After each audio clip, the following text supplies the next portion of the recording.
From the Library of Congress in Washington, D.C.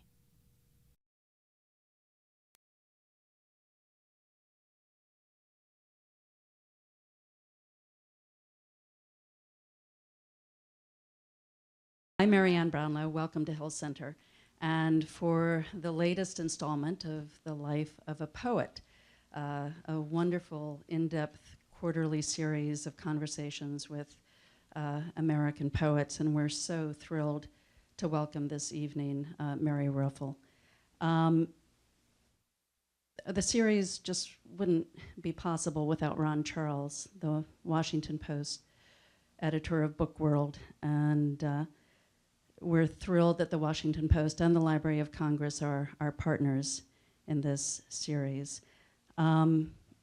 Also, just crucial to the series is Rob Casper, who is the head of the Poetry and Literature Center at the Library of Congress and who essentially curates the series.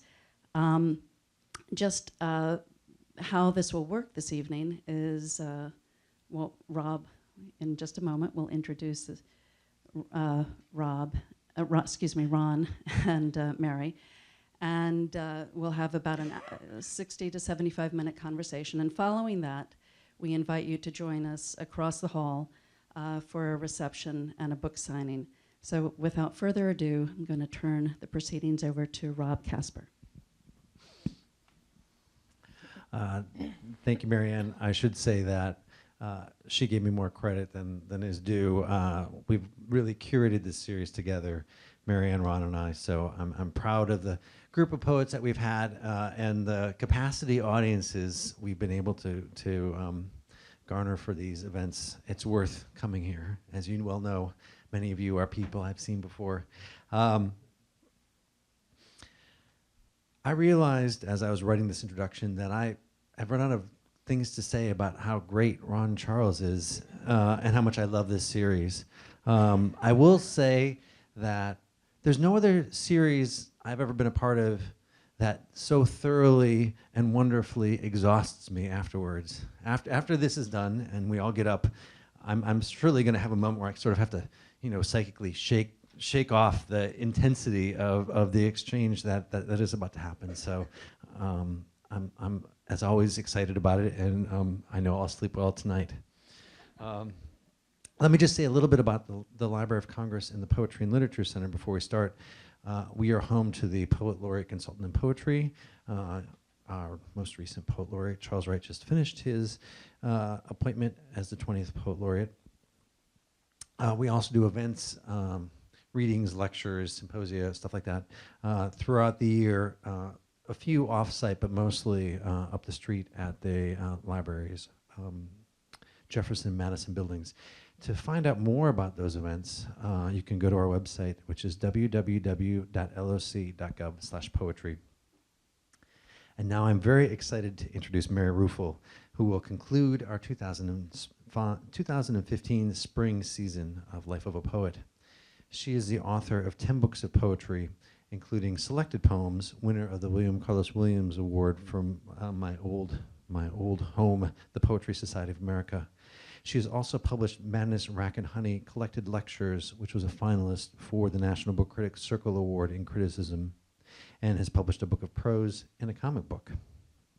She is an erasure artist too, whose treatments of 19th century texts have been exhibited in museums and galleries and published in the book A Little White Shadow. Her honors include the Robert Creeley Award, an award in literature from the American Academy of Arts and Letters, a Whiting Award, and fellowships from the Guggenheim Foundation and from the National Endowment for the Arts. Do we have anybody from the NEA here tonight? No. Oh, those NEA people. They're missing out. She lives in Bennington, Vermont, and she teaches intermittently at the MFA program at Vermont College, and will do so this summer. So Ron wrote a wonderful intro about this event and about Mary in the Washington Post this week. If you haven't read it, you should go back after this event and check it out. He talks about, in that intro, which is sort of a primer, he talks about Mary's strikingly original poetry, which he says is, quote, marked by flashes of sorrow and wit, end quote. He also says her poems contain echoes of Emily Dickinson, which makes intuitive sense to me. I first learned of Mary's poetry and heard her read when I was a graduate student up in Amherst, Massachusetts, which is the kind of place that can inspire poetry, arguably as much, if not more, than anywhere else. The concision, the imaginative charge, the beautiful directness and playfulness. This is how both Emily and Mary win us over in poem after poem. But Mary's ability to move among genres and even art forms makes her an inspiring figure in a different way. To me, Mary is a reminder of the essential nature of artistic practice. It allows for a kind of freedom and a kind of discovery that no other practice can offer. I am so lucky to know her and to know her work, and I'm delighted we all will have the opportunity to spend the next hour or so learning about both. So please join me in welcoming Mary Ruefle.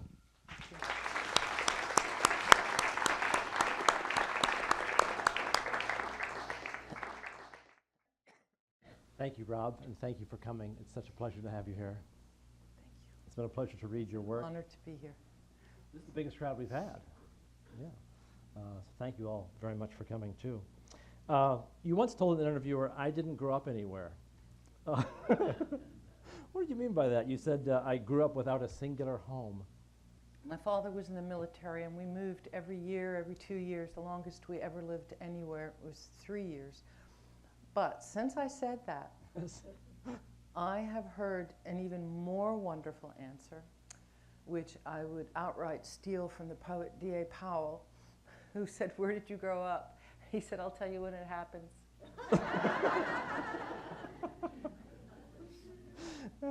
In a poem called The Review, you said, all my life I've felt the heavy hand of the poet making connections, which is a shame because my life did have its moments of grace and strength.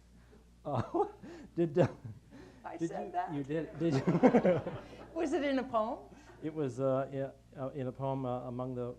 Oh, yeah. Yeah. When did you really feel that calling as a poet? Wasn't always, surely.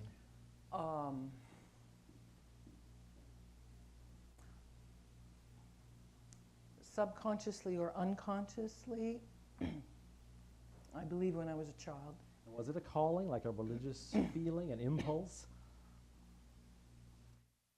I think that becoming a poet is a vocation that you don't choose, it chooses you. And you feel it, instead of looking at all the possible vocations in the world and choosing among them.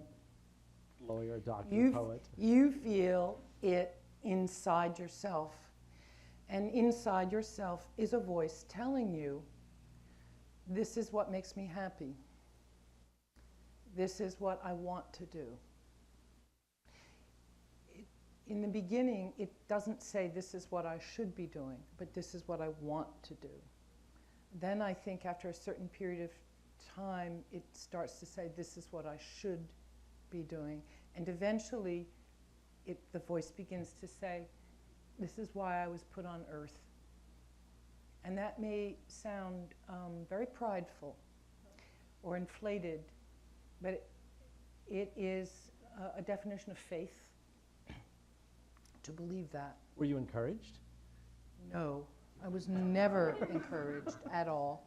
No, I was not. I was not born into. You can understand why. I mean, it's an impractical career choice. Yes, my parents were never happy with my career choice. Although I later, after they died, found out that they were secretly proud. They never heard me read, and they never read my books. Why? But they bought my books, and they had them displayed in the living room in a pile. My father didn't like poetry. If you don't like poetry, why should you? You don't have to read it. My mother, I think, read the books looking for something she might recognize, a place name or a person's name, and found it once. And that's the only time she ever responded to anything I wrote. She said, oh, you mentioned, the street or something. But that's okay. I mean, it means I had to find my own way. And I think I found my own way in books. I think we become writers in one of two ways. Either we're born into a family that loves the arts and encourages them and introduces every child from birth to their cultural heritage and to all the cultures in the world, creative cultures the world over.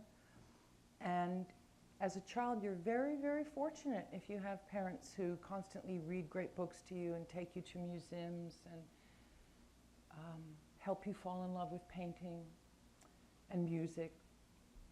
Those of us who didn't have that can't really complain, because what happened in my case, and from my discussions with other people, many other cases, is you feel very lonely and weird, and you feel you were born into the wrong family, and you go into your room, if you're lucky enough to have one. I had a room of my own after a certain age, and close the door and read. And in a book, I said, oh, someone else is lonely too. And that was it. I mean, then they became my friends, and they became my family. And my closest friends growing up, I mean, I had real, fleshy human friends. Right. But the friends, the kinds of friends you make in books when you're a lonely child, it's like nothing else. And they've remained my friends my whole life. I still love, the books that you might read as a child. The Wind in the Willows is one of my all-time favorite books, or Robert Louis Stevenson, or who. It's not just, I love children's literature. And then eventually one day you're reading Salinger, and then you're reading Tolstoy, and then you're reading, Gertrude Stein, and so it goes. And Remember these self-deprecating lines? My inability to express myself is astounding. yes, I still feel that way. I don't I have think that we all impression. feel that way. It is not curious or even faintly interesting, but like some fathomless sum, a number, the sum of equally fathomless numbers, each one the sole representative of an infinite, ever-ripening infinity that will never reach the weight required by the sun to fall. Was that, are you being funny there? Is that really the way you feel, or is it just kind of a comic expression of exasperation? That's a good and interesting question. I think when I wrote that particular poem, I really was feeling that. But in another poem, when I say such an outlandish thing, it might be I was being outlandish. But I think I was feeling that at the time. Sometimes when I get carried away, it's hard. Sometimes when I get carried away in a poem, it's an expression of my innermost being, which is being swept away. And then sometimes I'm very conscious of it, and I'm doing it on purpose and having fun. Yes. That both can happen. Yes. You once told an interviewer, I can't gauge my work at all. Oh, How can that be? That is true. How can that be? How can you know when a poem's done, or when you should send it in, or share it, or sell it? I know when a poem's done, but I meant gauging the quality of a poem. I know when a poem's done. A poem is done when it stops bothering me. That's my definition of doneness, when it stops bothering me. If I write a poem and I spend days, and this happens I spend days walking around with those lines that are not right, Yes. it's not done. Gauging my work. The poems that I've written that I love, like, nobody pays any attention to or has any interest in. They're not published, or my editor rejects them from books and things. And I think they're like, and then the poems that I'm like, that's ridiculous, that everyone likes them. I don't know. Would you read a poem for us? Sure, I'd be happy to. It's his first poem in your latest book. Oh, Saga. Yeah. Everything that ever happened to me is just hanging, crushed and sparkling in the air, waiting to happen to you. Everything that ever happened to me happened to somebody else first. I would give you an example, but they are all invisible, or off gallivanting around the globe. Not here when I need them, now that I need them, if I ever did, which I doubt. Being particular has its problems. In particular, there is a rift through everything. There is a rift running the length of Iceland, and so a rift runs through every family, and between families, a feud. It's called a saga. Rifts and sagas fill the air, and beautiful old women sing of them. So the air is filled with music and the smell of berries and apples and shouting when a gun goes off and crying in closed rooms. Faces, who needs them? Eating the blood of oranges, I in my alcove could use one. Abbas and Ammas, come out of your huts, travel halfway around the world, inspect my secret bank account of joy. My face is a jar of honey you can look through. You can see everything is muted, so terribly muted. Who could ever speak of it, sealed and held up for all?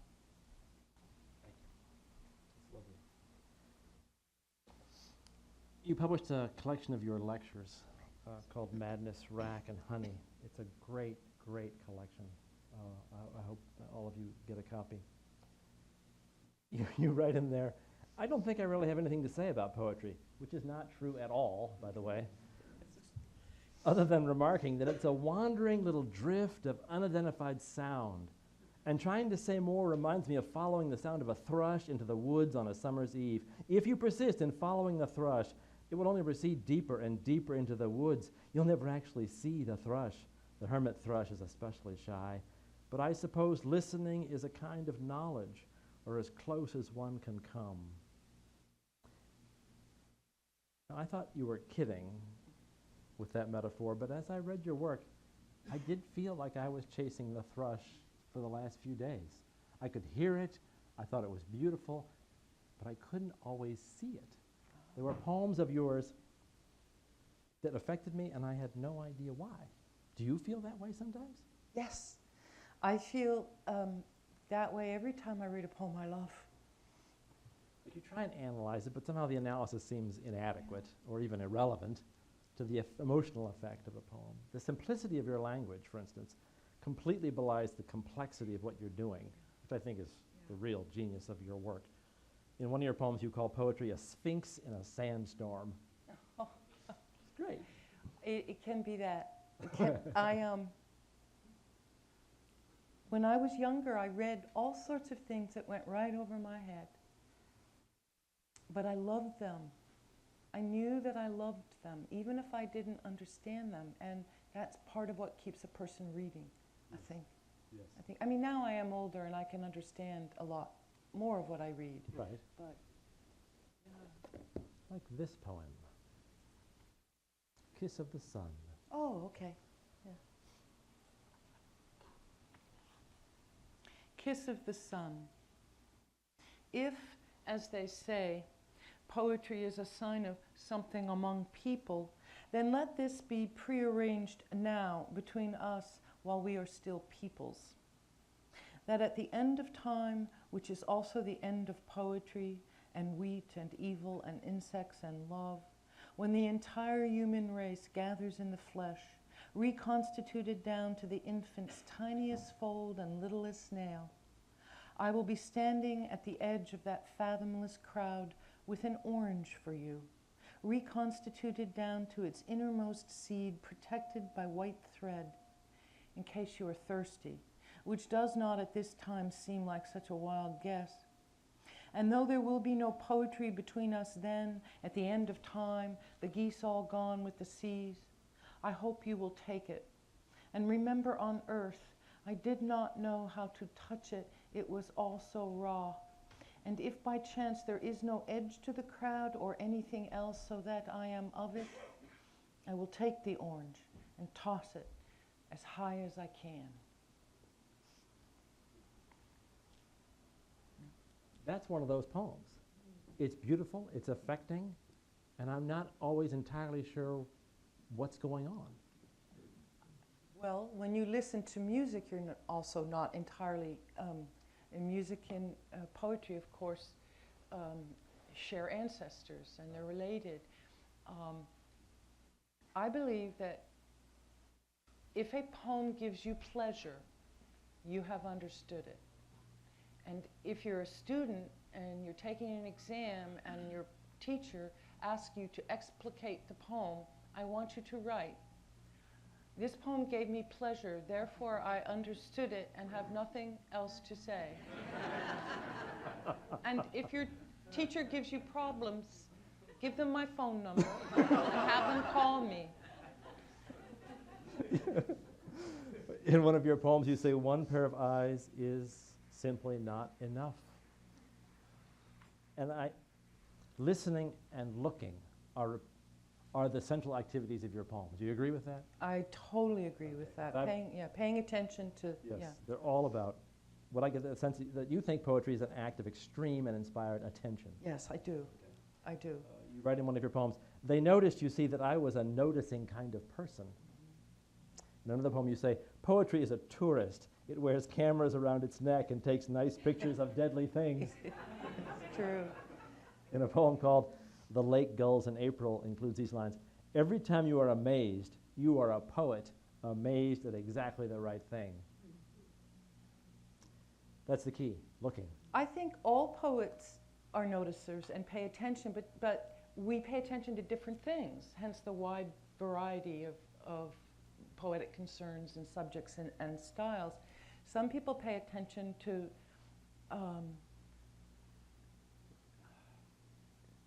the evolution of their past. And some people pay attention to language, always a great thing to pay attention to. And some people pay attention to what they see, like a flower, to nature, or if they live, or urban things in urban. You know, and you pay attention to different things. Your poems make us pay more attention, I think. They sort of train us to pay attention. Well, that's the greatest compliment that anyone could give another person, to pay more attention to the world around you. And sometimes it's very ordinary things. In one of your poems, this line struck me, the elaborate stillness of a hard-boiled egg wrapped in wax paper at the bottom of a lunch pail. Hard-boiled eggs? Have you ever really looked at a hard-boiled egg? And they have that sheen. The elaborate stillness. And then Bob Dylan has that great line, speaking of poetry, in which it's a song he's totally ripping off the Scottish poet Robbie Burns. It's My Heart's in the Highland. And he walks into a restaurant and he compares the waitress's long legs to a shiny hard-boiled egg. I don't know, that just popped into my mind. You said hard-boiled egg, and I said they're amazing, and then I thought of that line. That's good. I mean, hard-boiled eggs, they're everywhere. They're everywhere. Once you start thinking about them, you see them everywhere. That poem ends, by the way, so you see it all, everything, so terribly clear.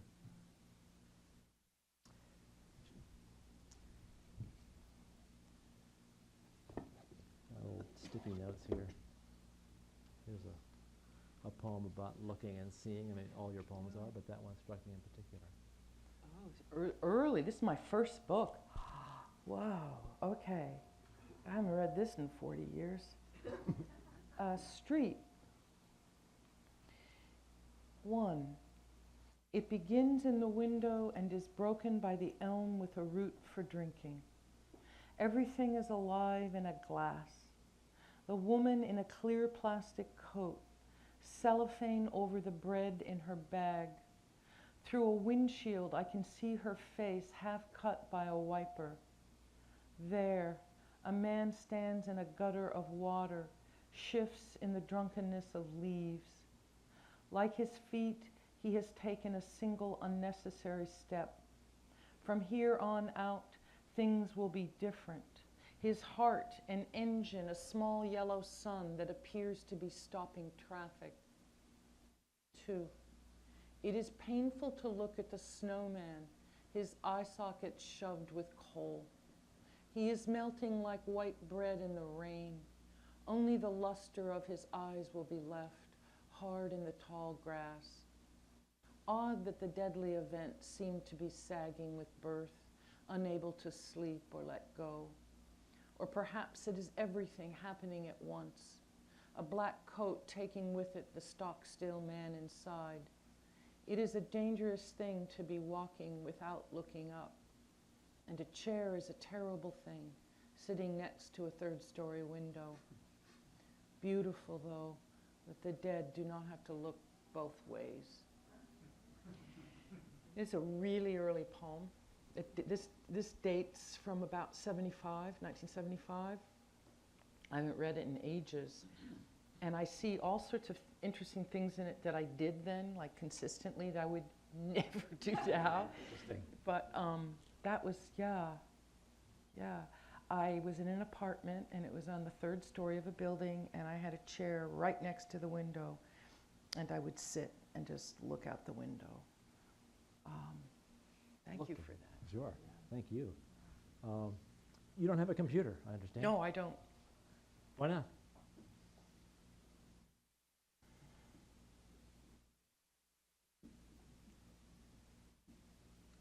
I just don't have any time, Bruce. So many great cat videos you're missing. I have an iPad, and I do have a favorite YouTube video. It's about the only thing I like on the computer. It's called Pet Penguin in Japan. So if you haven't looked up Pet Penguin in Japan, I have not. it is an absolute cure for depression. It works every time.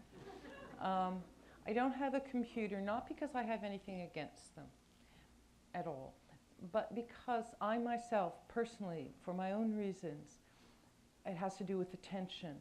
We live in a culture that more and more tells us demands what we pay attention to. That we should pay attention to all these things. I reserve the right to choose what I pay attention to, and I choose not to pay attention to the world online. It hurts me in many ways because all of literature has moved online. I'm well aware of that. And, I suffer from that a little bit, but I have time to look out the window and, open the fridge and check out the hard-boiled eggs and all sorts of things like that. It's a personal choice of attention. I do have an iPad. It's not hooked up to a machine or anything. I couldn't print anything out, but I have experienced that world. I thought it had something to do with wanting not to be distracted as I read your work. You say in one of your poems, "I have done nothing for long periods of time and learned to do it well." I love this line, "Ducks never acquire any knowledge because they never shut up." That's true. Quack, quack, quack, quack. I do. I love ducks too, and squirrels and animals. And You lived in Vermont a long time. I moved there in 1971. 40 years? Yeah, I've been there more or less ever since, except I have been away to live in other states for a year at a time. I've been away for a year at a time. I was 5 years in Massachusetts, and then I've been many other places for a year. But it's home. And nature is the primary subject of your work. Well, it was, but now I live, for years, many of these books were written, I was very, very fortunate, and I lived on a lot of wilderness. Yes. But those days are over, and I now live in a really, really bad neighborhood, in a depressed mill town, like right downtown in subsidized housing. And at first I thought, oh, this is going to be depressing. And I feel a great sense of solidarity now with the neighborhood. And I love, I've been there 12 years now, and I love slowly observing the acute, insane suffering of the teenagers and the older people and the younger people and the kids and the adults, and I have friends who have a kind of idyllic setting, and they go, why does she live there? Yes. Why does she live there?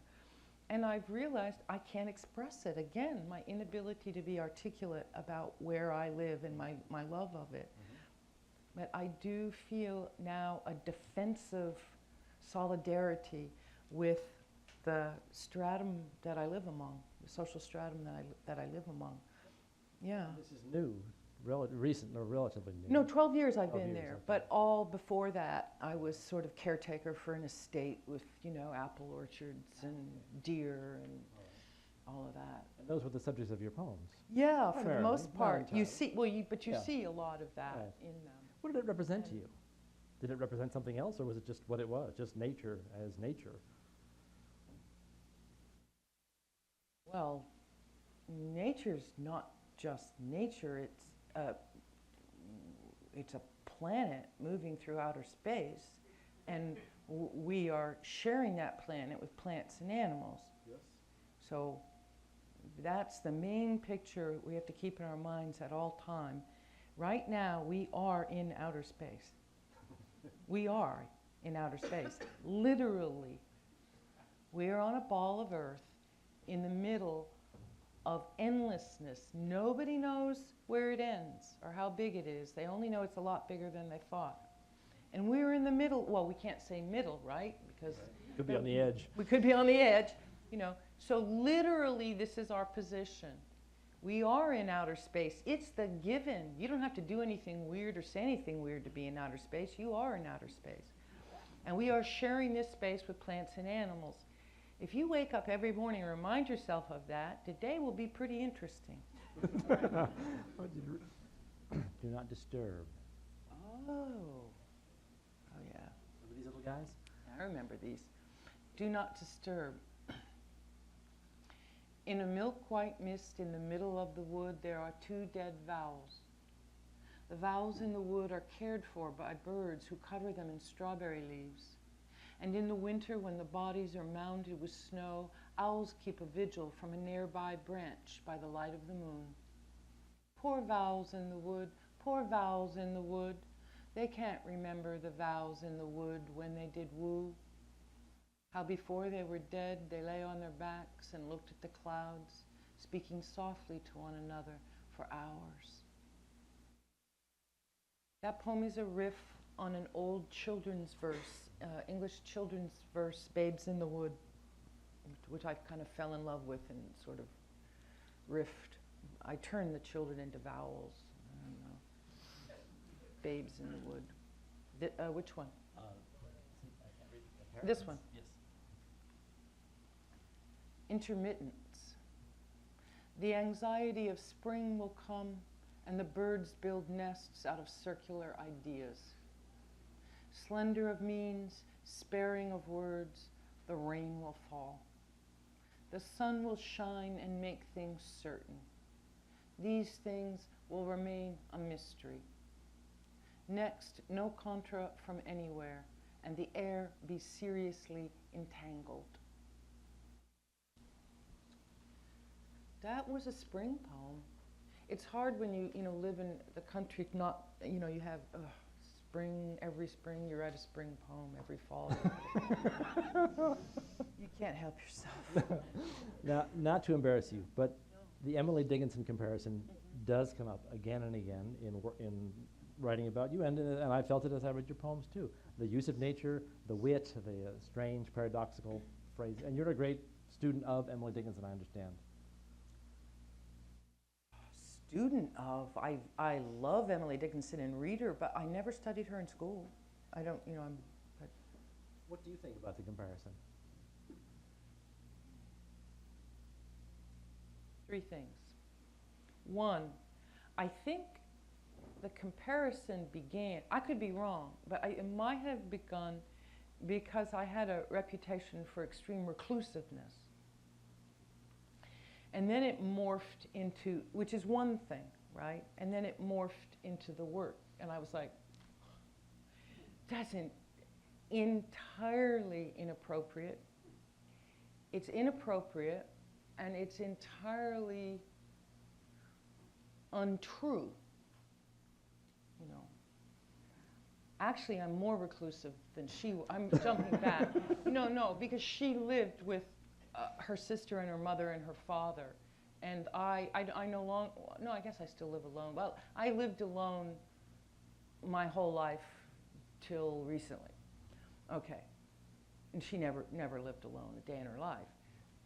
So there was that reclusive, that reputation. And then it got the work, which I felt was embarrassing and inappropriate and simply not true. I mean, I know her work, and not true. And then my third take on it is deep inside of myself, the thrill bell goes off. I think all those other things, and then the thrill bell is always there. I'm not going to lie. Well, I heard it again and again in your work. I didn't know you were a recluse, and not all reclusive women are like Emily Dickinson. That's for sure. Yeah. Ordinary words, extraordinary lines. There are such distinctive moments in your poetry when you self-consciously use very ordinary language. In a beautiful poem about pain, for instance, you write, "It is a mistake to hope, but not a biggie." Not a biggie? Is she quoting T.S. Eliot there? Or sometimes you lay some cliche or nursery rhyme, as in Why Am I Not a Good Kisser? You say, "A sailor went to sea in me to see what he could see in me." One of your poems begins, "Starlight, star bright, first star I see tonight, I wish I may, I wish I might have tranquility of mind in sight." What are you doing in moments like that? I was wishing on a star on that one. No, I mean rhetorically, what are you doing by taking this either cliche language or worn language or the language of a nursery rhyme and weaving them into your own language? I love cliches if they're put in a context where the world, they become new or fresh again. So I'm not afraid of using cliches. I think English idioms are amazing. Well, idioms in any language. And so I'm very fond of idioms. And nursery rhyme and archaic texts, I want to reinvent that stuff. I don't want it to be lost. You know, when I was a little girl, we played patty cake, and it was a sailor went to see what he. A lot of girls today don't know what that is, but I grew up singing that, and I used it in that poem. I mean, I didn't think consciously I'm going to use this in a poem. While I was writing the poem, for whatever reason, it popped into my head, and I incorporated it. Right. I will incorporate in a poem anything that pops into my head while I'm writing. And so that showed up. And another thing, and I'm not only speaking for myself, because many poets use this, I will take anything figurative literally and anything literal figuratively, which is almost a definition of being a poet. I mean, you hear things wrong, it's a twist. Right, yeah. It makes it alive to us. Yeah. There's a lot of humor in your lectures, and there's humor in your poetry too. You've got a very mordant sense of humor. It can be wickedly dark too. You've written possibly the greatest poem about middle school I've ever read. I want you to read this. You know the one I'm talking about, maybe. It's called Middle School. Middle school. I went to Caesar Pavese Middle School. The gymnasium was a chapel dedicated to loneliness, and no one played games. There was a stained glass window over the principal's desk, and innumerable birds flew against it, reciting Shelley with all their might, but it was bulletproof, and besides, our leaders were never immortal. The classrooms were modeled after motel rooms, replete with stains, and in remedial cases, saucers of milk on the floor for innumerable cats or kittens, depending on the time of year. In them, we were expected to examine ourselves and pass. The principal himself once jumped off the roof at noon to show us school spirit. Our mascot was Twist Tie Man. Our team, the Bitter Herbs. Our club, the Reconsiderers. It was an honor to have gone, though a tad strict in retrospect. You have probably heard that we all became janitors, sitting in basements next to boilers, reading cheap paperback books of Italian poetry, and never sweep a thing. Yet the world runs fine.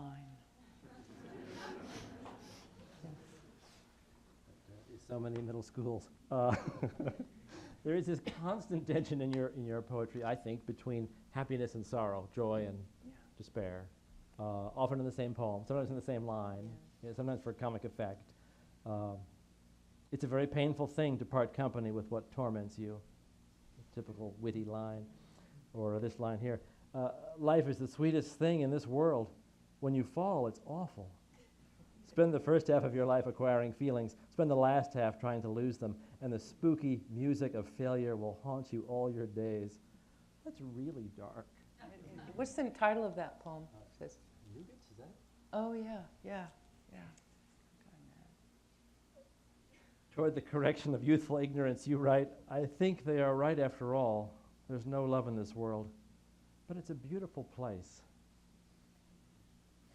In Fireworks, you write, the world was designed and built to overwhelm and astonish, which makes it hard to live. It does. What is this? Is this melancholy? Depression? Well, I have suffered from depression in my life, but I don't think that's it. I think,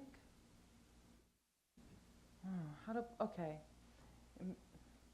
Basically what I'm trying to say is this. You know, life is not easy. It's just not. I mean, don't terrible things happen? Isn't it just awful sometimes? Rejection, failure, accident, illness, death, poverty. I mean, do I have to go on? I mean, don't things break down? Don't you have bad days? But there's all that stuff and you have to deal with it. I mean, you have to sign leases and go get rabies shots for your dogs and, you know, it's 80% maintenance. We run errands and it consumes us. And I think all of us are really sitting around saying, everyone else has all this free time, I'm the only one, you know, which is not true. But it's all that. And then great person. But you're alive. And you possess the greatest gift on earth, which is consciousness. And it's such a gift. That's always going to be joy, pure joy, joy. So there's the joy of just being alive, and then there's the terrible stuff that happens, you know. So you survived the accident, but you lost a leg. You know, I mean, it's mind-boggling. I don't know, maybe that wasn't articulate enough. Just Like a daffodil. like a daffodil. Such an anodyne title. Where did I get that title from? Is it in the poem? It's paradise. Oh. Like a daffodil. What went on when I suddenly understood him? Yellow with age and disillusioned with the despair that had fired his student days. I unfolded a map of the city, knowing it would never fit in my pocket again. In the very depths of myself, I dug a grave. No path leads to it. And there I planted every bulb I ever felt for him. I had the sudden urge to eat postcards of famous paintings. I had a perfectly lucid definition of wine, blue marble powdered down to sea. I had the belief it all comes down to one untranslatable word in Parmenides. He was pained to see me with no other career than my emotions about things. Yet I was continually borne forward by his sense of runes. I wandered like a flashlight through every room. I spotted clocks everywhere, but each one told a different hour. My accurate heart, these rough chimes, and our dead bodies. These three things occupied my mind. And joy, and joy, and joy. I was in love. And it was a big mistake. Huge, bad news. But one day it occurred to me, you know, it's the same as the other stuff. If you ever, some of you who are younger, if you ever find yourself in that situation, because you often have to pass through it, you know. You see, it's the same thing I was saying before. You know, there's nothing worse than a bad love relationship. And yet your power to love, the human capacity for that kind of passion is never anything but pure joy. Your capacity to love is a wondrous thing. So instead of being awestruck by the dumb lover, be awestruck by your own capacity to love the person that's being a jerk. It's that closing line. That closing line Yeah. that so surprises and so makes the poem become electric. At the very darkest point of the poem, and joy, and joy, and joy. It's a very daring thing. There is a lot of loneliness in your poems. In a poem called Blue, you refer to the leopard of solitude. Oh, Yeah, whoa. that's great, isn't it? Yeah. That'll be my band or my blog. I haven't decided. Now I'm the pythoness of paprika. In Replica, you write, "You've wasted another evening sitting with imaginary friends discussing the simplest possible arrangement of an iris." I want you to read a couple of your loneliness poems to us. One is called The Great Loneliness.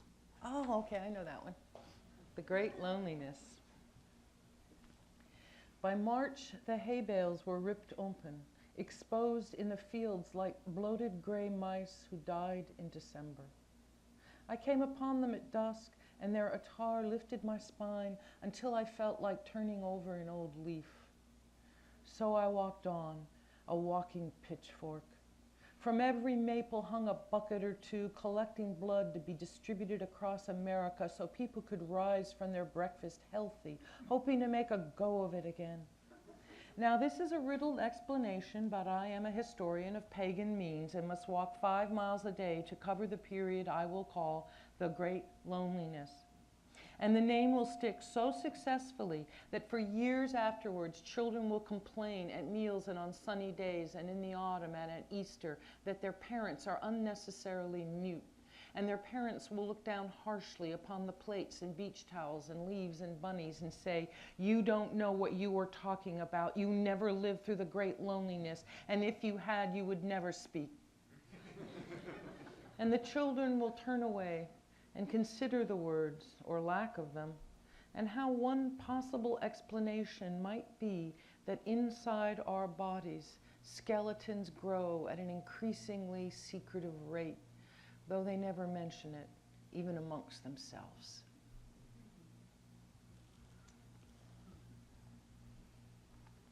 And My Hotel.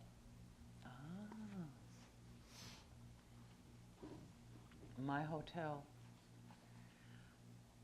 My hotel darkened. The bed sobbed to itself. I sat naked on the bed reading the book of Job. He overcame them in the night and they were crushed. When I woke up, the book was already back in its drawer like a genie in its lamp. I looked out the window. The outskirts were gone. I wanted to say something, but it was very un-English. So I did something unheard of. I left the soap and the shampoo, the shoe mitt and shower cap and sewing kit behind. Without these things, how did I go on?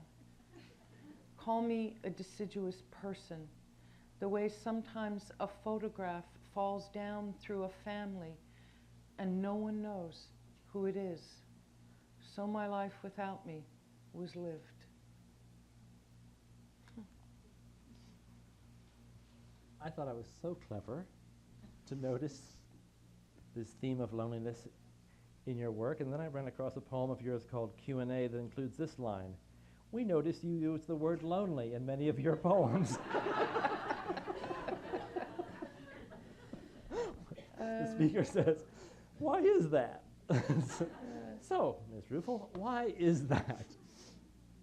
You want me to read the poem? No. Wow, what's loneliness? I mean, you obviously noticed I'm it. no long, you know, I'm not, I'm you noticed this. incapable of being bored, and I'm incapable of being lonely. Yes. There is a difference, of course, between solitude and loneliness. I truly do not feel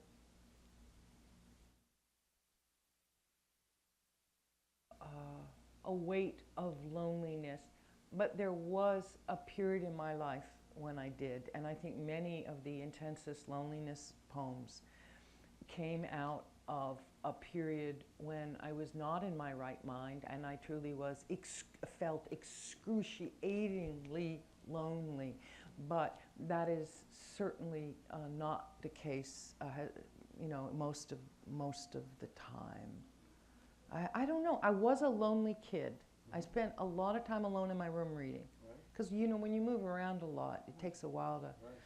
Yeah, I was a lonely kid, and At some point, you noticed this in your poems, though. That's why you wrote this funny Yeah. poem about it. yeah, I was on the radio and I was asked that. Oh, and you put it into the poem. I completely froze. I said, "What?" You know, she said, "What?" I noticed the word loneliness in a lot of your poems. Why is that? You know, and you know, I just kind of I thought that was getting a little personal or something, and I wrote the poem a few days later. You know, Did that in some way exorcise the loneliness from you once you became self-conscious about it in your work? Not that your work is therapeutic, it's but so hard to talk about that because I know that it's everywhere in my poems, and yet I'm not a lonely person. People have always said to me, how, you know, I have friends that tried to live alone and they can't do it. And I'm like, it's the easiest thing in the world. I don't know how you can live with another person. So there's that versus my emphasis on it in my work. And it's, again, it's hard for me to articulate. Maybe it's just a kind of a French ennui or a Japanese melancholy or something.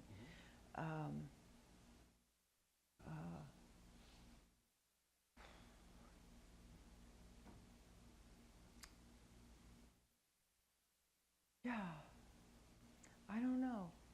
The only way to really get to the bottom of the question is I'd have to, it can't be done, I'd have to date the poems and look at the dates, you know, and compare the dates with something.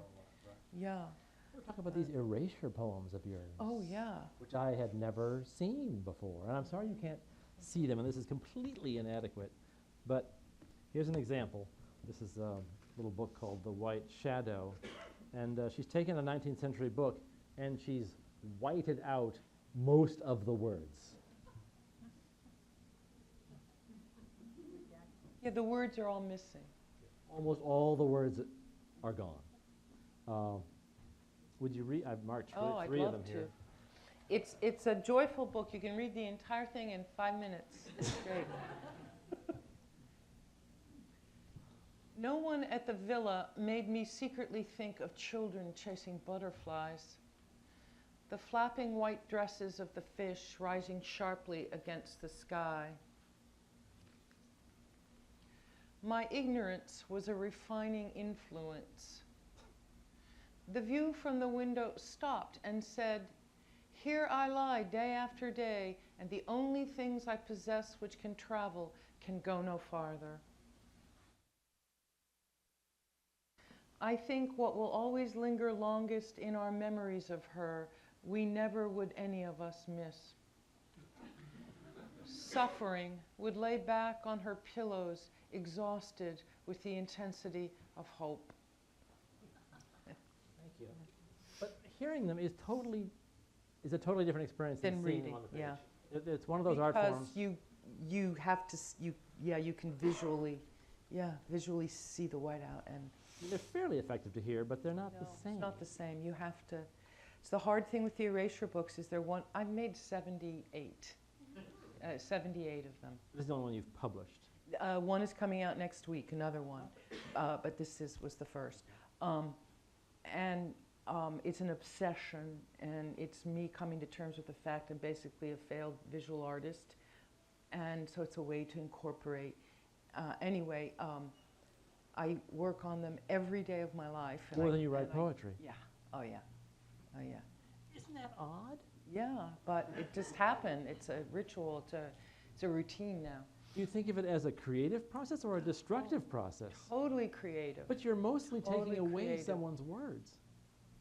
Well, I'm creating something new, and I don't choose famous people. You know, I don't erase poetry, first of all, and I don't erase the works of, I choose really obscure little books, with the exception of the Bible.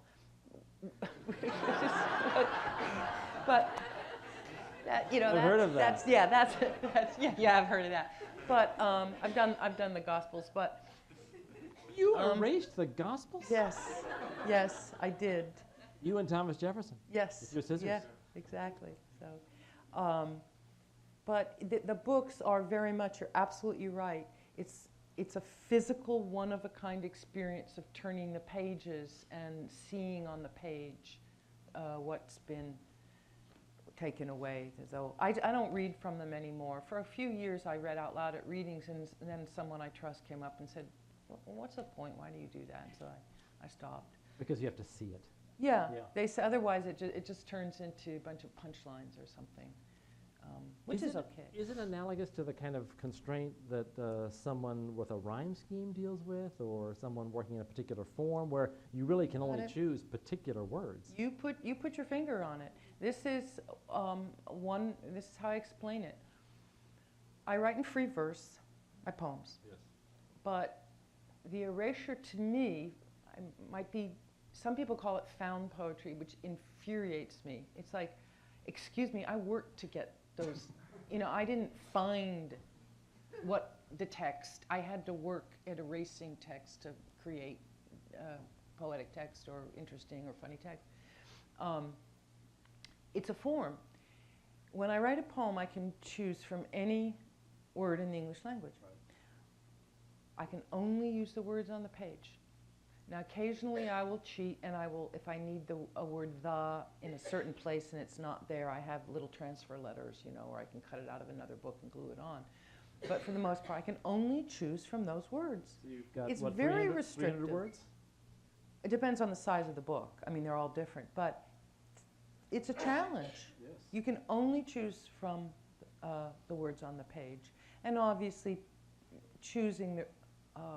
I'm very picky about the books. That helped. I mean, I won't. Some people will say, "Oh, here, I think you'd like to erase this," and I can take one, you know, spend a minute looking at the text and going, not going to work. Is it like a sculpture, you know, like I just carve away what isn't the tree, that kind of thing, or what? How do you see it there on the page? Oh, all the words rise up and they hover like a quarter-inch above the page. It's like a field, and they're hovering. I don't actually read I don't read the page. I read the words, which is different. So I'm looking, and I see all the words, and I go in, and I pick a phrase or a word that's delicious that I really love. Like I might see the word spine, and I go, okay, I like that word. I can use spine, and then of course I can use the word pine, which is inside of it, because there are words inside of words. So even though there might be 100 or 150 words on a page, you also have all the words that are inside of words. So you learn to see that. You're also limited by the order on the page, though. Absolutely, you're limited by the order. You have to make some phrase out of the order. I love it. Oh, I love it so much. There's nothing like it on earth. I'm crazy about it. And it's a completely different, is it a sort of, as you say, completely different than your free verse poetry? Yeah, I find it meditative, and I find it infuriating sometimes and challenging, and I like the smell of the whiteout, dreadfully toxic, really toxic, and I like my hand doing this. But the new books are not just text. The new books juxtapose image that I've cut out of another book. It's I could never read them out loud because the text only makes sense, is only meant to make the sense I want it to make when you see the picture that goes with it. Yeah, picture, and this didn't incorporate any images, this book. How did you think of this? Is this like something that lots of people do? And I just didn't know Tom of it? Phillips, the great British 20th century British artist, sort of started this craze, I suppose, with his great one of the great art works of the 20th century, Humament. You can buy it in paperback. Although he was treating a novel to be read again as a novel. So that's different than what I do. I don't, he was treating a novel so you could read pages and there'd be characters and stuff would happen. Some of my books erasure books are sequential. And there's an ongoing story loosely, and some aren't, That's just fascinating. Yeah. And I was surprised how affecting they were to look at. Yeah, and a lot of people hate them, which is, that's okay too. Hateable. Oh, I've talked to people who just, why do you waste your time doing that? No. Yeah, because it's fun and I love it. That's why. I'm looking for.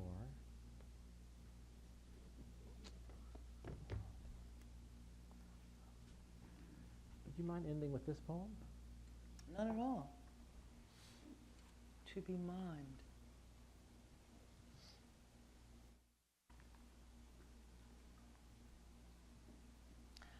Unable to actively love you for the rest of actuality, I will love in your stead as if they were you, the blue clouds beneath the wings of planes, wintered over faces ascending on an escalator, and nothing else. I will not love the trees, the rain, the stars, or dusk, the backs of coats or the shadows struck matches make in cupped palms. I will not love the sea or layers of cake, anything having to do with ink or horses, houses, or the moon.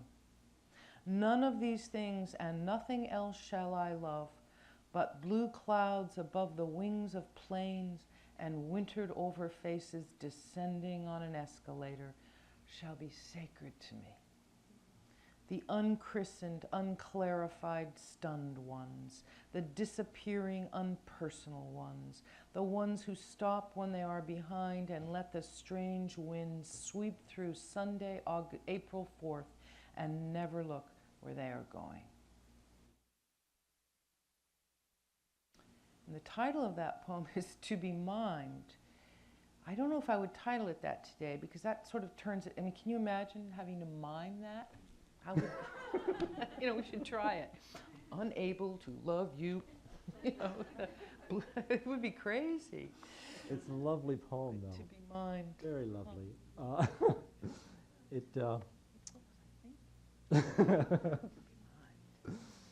This has been an incredibly special experience for me. I really have loved talking about your work, and thank you so much for coming. Thank you for having me. Your questions, you just nailed it right there. Thank you. Thank you. Thank all of you. Thank you. And now we have a reception across the hall with artisanal cheese. Is that right? Artisanal cheese? Still have the artisanal cheese? This way. Oh, it's not in our usual place. It's at the end of this hall. Thank you so much for coming. Thank you all for coming. You're a wonderful audience, and thank you so much. Brilliant.